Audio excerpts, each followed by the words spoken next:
enfrentar al crimen. Muy bien, vamos a seguir hablando de delincuentes, porque un miembro profesional eso tendrían mucha más capacidad de enfrentar al crimen.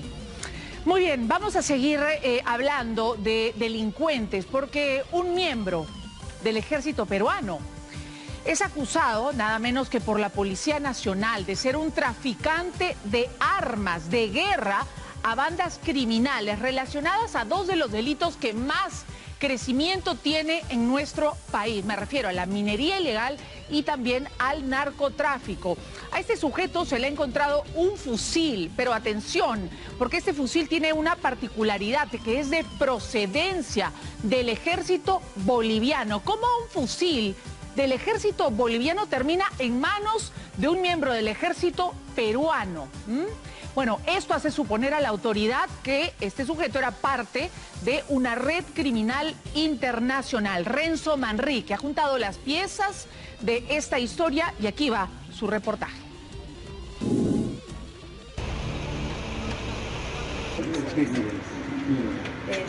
Lo que estabas haciendo con esas armas de guerra, permitiendo que civiles delincuentes la utilicen, ¿qué le puedes decir al ejército con esto?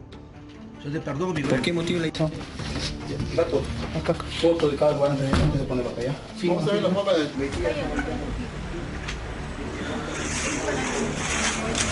¿Qué cosa es lo que has hecho? Bueno, listo, mi bueno. Todo aquel soldado que se ponga al margen de la ley deja de ser soldado y se convierte en un delincuente.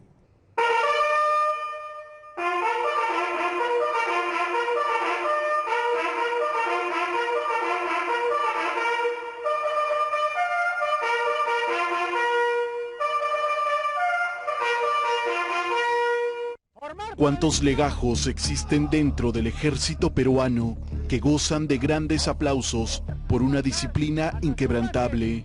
¿Cuántos hombres uniformados son condecorados por una carrera en marcha en defensa de la patria?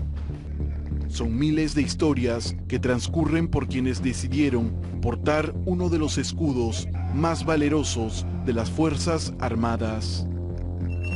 Pero hoy, burlándose de sus principios y la confianza de todos los peruanos, un técnico de primera del ejército es indicado por la Policía Nacional como el principal proveedor de armas de guerra a bandas criminales. Muchas personas acopian estas armas del mercado ilícito, ilegal, y las venden a otros ciudadanos. Podría ir para minería ilegal, para la delincuencia organizada, para narcotráfico. Sin embargo, la policía los ha capturado y ha incautado estas armas de guerra, sacando de circulación, quitándole logística a las bandas y organizaciones criminales. Werly Mejía Samaritano, de 57 años, egresó de la Escuela Técnica en 1989. Tiene la especialidad en armamento y munición, con varios cursos antisubversivos, y fue condecorado con la Cruz Peruana de Mérito Militar por el mismo expresidente Ollanta Humala en el año 2014. Las ventas las realizaban en dólares, es por eso que ya los actos de investigación van a demostrar y determinar, ¿no?, cuánto cobraba por un arma, el destino que le iba a dar al dinero y a dónde iban a transportar las armas. En dólares, pago en efectivo, un intercambio que alarma no solo a la policía, que eventualmente podría enfrentarse en un fuego cruzado con las armas que este sujeto vendía a delincuentes, sino a toda la información que podría brindar a grupos criminales de los cargamentos o capacidad armamentista del ejército. Ante toda esta intervención policial, las hipótesis comienzan a surgir en medio de un soldado que le da la espalda a los colores de su bandera. Pero ¿cómo fue posible que la División de Homicidios de la DIRINCRI, a cargo del coronel Ricardo Espinosa, pueda descubrir todo lo que se cocinaba en la comercialización de armas de guerra? El día 4 de febrero, explotando las informaciones que obtenemos a través de Fuente Humana, procedemos a intervenir a dos ciudadanos, hombre y mujer, en las instalaciones de la empresa Tramar, en La Victoria, ¿no? Ellos fueron identificados como Dalton Trujillo Apolinario y Ida Manzanares, ¿no?, de 24 años. Ellos habían acondicionado en una maleta 4 fusiles de guerra para desplazarlo aparentemente con destino a la ciudad de Pucallpa. Ida Marlit Manzanares Márquez, de 24 años, y Dalton Jean Trujillo Apolinario, de 28, llegaron a la empresa de transportes y envío de encomiendas. Sus pasos estaban siendo vigilados porque lo que ocultaban en sus maletas configuraba un serio delito. Los agentes estaban contra el tiempo. Tenían que averiguar quién les había proporcionado el armamento que, según el destino que aparecía en el equipaje, sería a la ciudad de Pucallpa. Gracias al decreto legislativo 1605, la policía hoy puede desarrollar a una diligencia propia. Quiere decir que estas personas detenidas en flagrancia fueron objetos de un acta de entrevista. Esta acta de entrevista se actuó de manera inmediata, nos proporcionó algunas características que nos condujo a identificar rápidamente a este ciudadano Werly Mejía Samaritano. Están los 2 carros acá, primo. Están los 2 carritos acá. Ahí están los 2 patitas. Tenían ubicados los vehículos donde el militar había trasladado la maleta con los fusiles. Es así como dieron con el domicilio de este personaje, que nada pudo decir cuando la policía tenía suficiente evidencia. La UCI, la codiciada UCI. Ahí la que tiene un sello de Bolivia. Todo el armamento tenía las series erradicadas. Una de ellas provenía de Bolivia, lo que refleja la aparición de una red criminal internacional.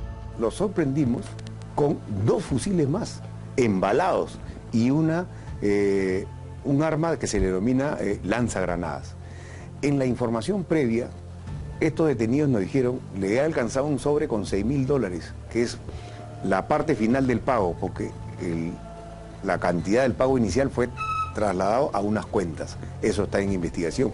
Según la hipótesis de la policía, cuando las fuerzas especiales hacen prácticas de tiro o hacen grandes operaciones militares, llevan aproximadamente 10.000 cartuchos.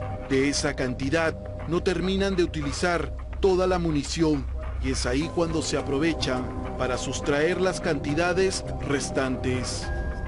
La sospecha al encontrar tanta cantidad de fusiles y munición para su comercialización ilegal trajo consigo la información de que el arma utilizada para acabar con la vida del candidato presidencial de Ecuador por el movimiento Construye, Fernando Villavicencio, era de procedencia del registro peruano. Bueno, las armas son importadas a nuestro país, tienen un registro y inmediatamente pueden ser usadas en el territorio peruano o en otro territorio. En este caso hay una investigación que se mantiene, que está avanzando, y de la cual habría una de ellas o unas municiones pertenecerían al registro nacional. Las alarmas se prenden ya que la organización criminal internacional que estuvo involucrada en dicho asesinato tuvo lamentablemente presencia en nuestro país por el control de las plazas de explotación sexual. Ellos son los tiguerones de Ecuador. En una guerra declarada con el Tren de Aragua, perdieron terreno ante los crueles asesinatos de mujeres que eran sometidas a trabajos sexuales. En enero del 2023 fueron desarticulados y sus miembros cumplen en la actualidad prisión preventiva. Toda organización no puede desaprovechar esta oportunidad, eso está en hipótesis, pero que digamos que aquí en Perú tengamos organización criminal de los tiguerones en plena actividad, no tenemos esa certeza. El año pasado fueron derrotados, y si lo localizamos, inmediatamente nosotros le vamos a hacer frente, porque ellos no tienen arraigo en nuestro país.